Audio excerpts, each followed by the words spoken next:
பிரியமான தேவச்சனமே, நாம் சாட்சியை எப்படி காத்து கொள்கிறோம்? பாருங்க, அநேகர் பாருங்க, கிறிஸ்தவர்கள் என்று சொல்வார்கள். ஆனால் யார் மீதும் ஒரு அன்பு செலுத்த மாட்டார்கள்.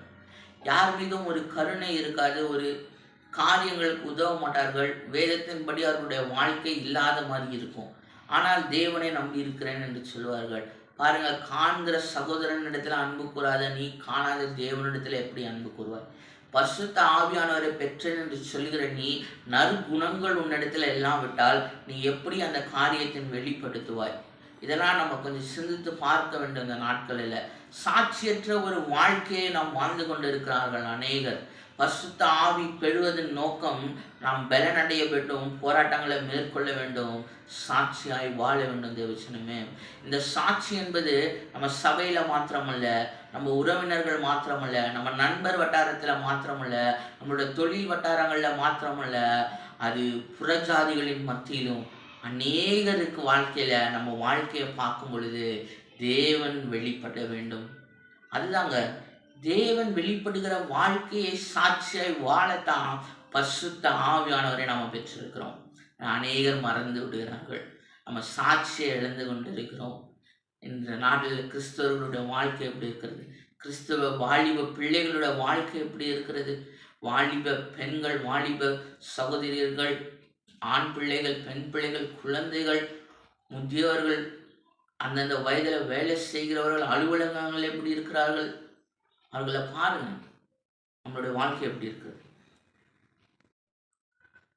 அன்பான தேவச்சனமே, தேவன் கொடுக்கிற இந்த தேவ பலன், பரிசுத்த ஆவியின் அபிஷேகம், பரிசுத்த ஆவியை பெற்றுக்கொண்ட நாம் பலன் அடைந்து போராட பலன் கொடுக்கிறார். அடுத்தது, நாம் சாட்சிகளாய் இருக்க தேவன் விரும்புகிறார். இந்த சாட்சி என்பது நம்முடைய வாழ்க்கையில் இருக்கிறதுங்க.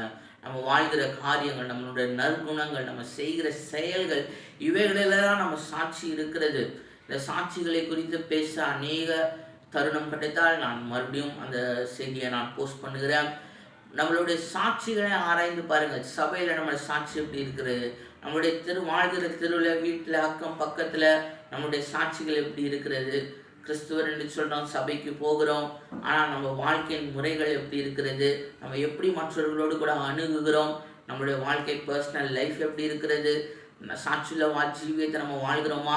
அதனை ஆராய்ந்து பாருங்கள். அதனை திங்க் பண்ணி பாருங்கள். அந்த சாட்சி எப்படிப்பட்ட சாட்சியாக இருக்கிறது இந்த உலகத்தில்? நம்முடைய சாட்சி, அந்த தேவன் என்ன சொல்கிறார்?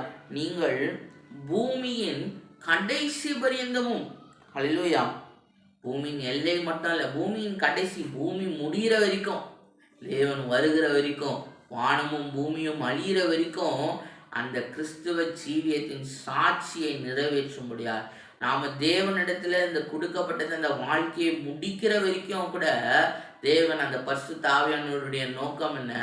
ஒரு சாட்சியுள்ள ஜீவியத்தை கொடுக்கதான் நமக்கு அதை பெற்றுக்கொண்டோம். ஹல்லேலூயா.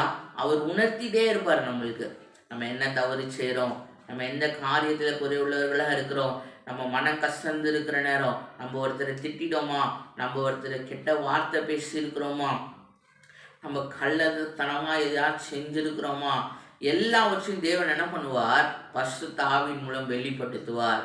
அதனை மாற்றிக்கொள்ள வேண்டும். அந்த உணர்தல் பெறும் பொழுதே அந்த பாவத்தை விட்டு நம்ம என்ன பண்ண வேண்டும்? விலகி ஒரு சாட்சியுள்ள ஜீவியத்துக்குள்ள நம்ம செல்ல வேண்டும். இதுதாங்க பரிசுத்த ஆவியானவருடைய நோக்கம் நம்ம வாழ்க்கையில.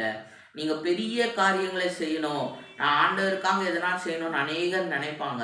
ஆனால் அவர்கள் என்ன மறந்து விடுவார்கள்? அவர்களுடைய சாட்சிகளை மறந்து விடுவார்கள். அவர்கள் பலன் அடைய மாட்டார்கள். பலன் அடைஞ்சாலும் அந்த போராட்டத்தை மட்டும் பார்ப்பாங்க, சாட்சியுள்ள ஜீவியத்தை மறந்துடுவாங்க. தேவன் பரிசுத்த ஆவியானவரை கொடுத்தது நோக்கம் என்ன? நம்ம பலன் அடையணும். உலகத்தில் போராட்டம் இருக்கு, இந்த உலகத்தை ஜெயிக்கணும். அதே நேரத்தில் தேவன் எப்படி ஜெயித்தார் என்பதை யோசிச்சு பார்த்தீங்களா? இயேசு கிறிஸ்து இந்த உலகத்தை எப்படி ஜெயிச்சார் என்று யோசிச்சு பார்த்தீங்களா? அவர் சிலுவையை எடுத்துக்கொண்டு முழுவதுமாக தன்னை ஒப்பு கொடுத்து அந்த சிலுவையில் நம்மளோட பாவங்களுக்காக மரித்து அந்த பாடுகளை சுமந்து இந்த உலகத்தை ஜெயித்தார். பாருங்கள், எவ்வளோ ஒரு காரியம் பாருங்கள். இயேசு கிறிஸ்து அப்படி ஒரு காரியத்தை செய்தார். அவரை தெய்வமாக கொண்ட ஜனம் நம்மளுடைய வாழ்க்கையில் எப்படி வாழ வேண்டும், நம்முடைய சாட்சிகள் எப்படிப்பட்ட சாட்சிகளாக இருக்க வேண்டும். இந்த பெந்தைக்கோஸ்தே ஞாயிறில் இதை அனுசரிக்கிற ஒவ்வொரு பிள்ளைகளுக்காகவும் இந்த வார்த்தை இந்த பார்க்கிற பிள்ளைகளை நான் தொடுமென்று விசுவாசிக்கிறேன். தேவன் நம்ம இந்த உலக போராட்டத்தில் மேற்கொள்வதற்காக தேவ பலனை பரிசுத்த ஆவியானவரிடத்தில் கொடுக்கிறார். அதை நம்ம பெற்றுக்கொள்கிறோம். அதில் பலன் அடைந்து போராடுகிற பிள்ளைகளாக இருக்கிறோம். ஆனால் நம்ம கடைசி வரைக்கும் செய்ய வேண்டிய காரியம் என்னதுன்னா, ஒரு சாட்சியுள்ள ஜீவியங்க, ஒரு சாட்சியுள்ள ஜீவியம். கர்த்தரிடத்துல ஒரு சாட்சியுள்ள ஜீவியத்தை வாழ்கிறதற்காகவே கர்த்தர் நம்மளை அழைத்திருக்கிறார். நம்மளுடைய அன்பின் நிமித்தம் அநேகர் கிறிஸ்துவை பார்க்க வேண்டும். நம்முடைய செயல்களின் நிமித்தம் அநேகர் கிறிஸ்துவுக்கு நேராக திரும்ப வேண்டும். நம்மளை பார்க்கிறவர்கள், நம்மளுடைய குடும்பத்தை பார்க்கிறவர்கள், நம்மளுடைய நற்கிரியைகளை பார்க்கிறவர்கள். நான் இங்கே செழிப்பை பற்றி பேசலை, நான் இங்கே ஆசீர்வாதத்தை மாத்திரம் பற்றி பேசலை. நம்மளுடைய வாழ்க்கையின் முறைகளை சொல்கிறேன், நம்ம செய்கிற செயல்களை சொல்கிறேன். நம்ம எப்படி நடந்துக்கிறோம். ஒரு சண்டை நடக்குது, ஒரு பிரச்சனை நடக்குது, ஒரு போராட்டம் நடக்குது, நம்மளை எதிர்த்து ஒருத்தர் கெட்ட வார்த்தையில் திட்டுனாலும் நம்ம எப்படி அதுக்கு ரியாக்ட் பண்ணுறோம், இதில் தாங்க நம்ம சாட்சி இருக்குது. பெரிய விஷயத்தில் நம்மளுடைய சாட்சி இல்லை. நம்ம ஒரு வண்டியில் போகிறோம், நம்மளை ஒருத்தர் இடிச்சிடுறாரு, அப்போ அடுத்த வார்த்தை நம்ம வாயிலிருந்து என்ன வருது, அதில் தாங்க நம்ம சாட்சி இருக்குது. இதுதாங்க சாட்சியுள்ள ஜீவியம். இதனை புரிந்து கொள்வீர்கள் என்று நான் விசுவாசிக்கிறேன். இப்போ கூட ஒரு செபத்தோடு கூட நம்ம முடிப்போம். இந்த நாளில் வேத வசனத்தை நம்ம கேட்ட பிள்ளைகளை கர்த்தர் ஆசீர்வதிப்பாராக. என்னோடு கூட சேர்ந்து எங்கள் இருக்கிற இடத்துல முடிந்தால் முழங்கால் படிக்கிட்டு கர்த்தர் இடத்துல பார்த்து ஒரு ஜெபத்தை ஏறெடுத்து நம்ம முடிப்போம். அன்புள்ள இயேசுவே, இந்த நாளிலும் இந்த செய்தியும் இந்த வார்த்தைகள் எல்லாம் ஆசீர்வாதமாக இருக்கும் என்று விசுவாசிக்கிறேன்.